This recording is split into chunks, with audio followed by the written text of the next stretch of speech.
There's two basic kinds of espresso machines. The big question is, does it have one boiler or two boilers? And until kind of recently, we always had a single boiler espresso machine, which I think most people do. And the thing about those is you have to flip a switch to change the temperature to go between pulling a shot and steaming milk.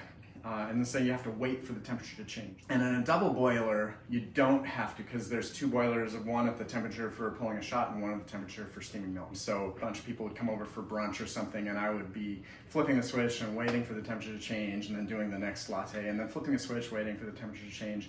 This makes that all go away, and it's much nicer, but they're a lot spendier too.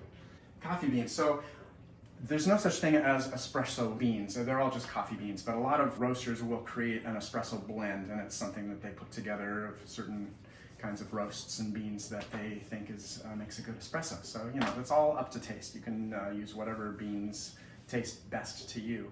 I use a mixture of half decaf and half caffeinated. And I used to prefer like a really dark roast. A lot of people feel like that tastes too burnt. I'm kind of going away from that. I'm liking more of a medium roast these days. Another important thing is preheating of everything. So I'll stick everything in and just let hot water flow through the whole thing so that it preheats it. Otherwise, all of that cold metal is going to cool down your espresso. You also need to show off your cute coffee cup and Cute warm it coffee up. cup. Oh. Yeah, so preheat if you're going to be drinking out of if you're just doing an espresso shot, you gotta preheat the cup. So let's fill our basket.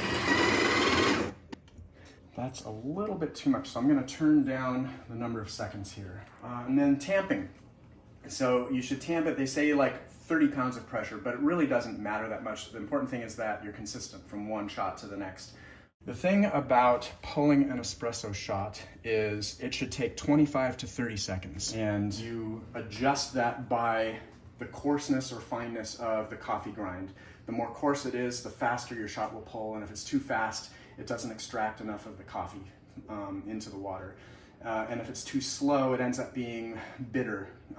So you want it to be between 25 and 30 seconds.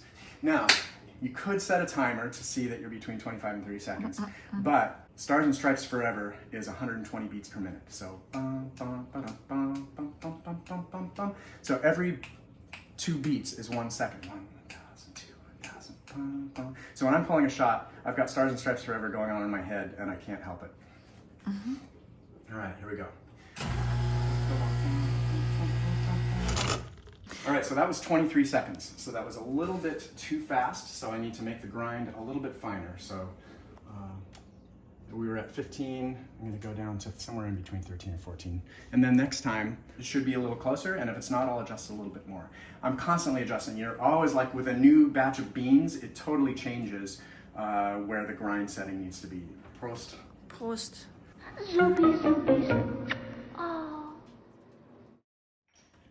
It's called talking out of your ass.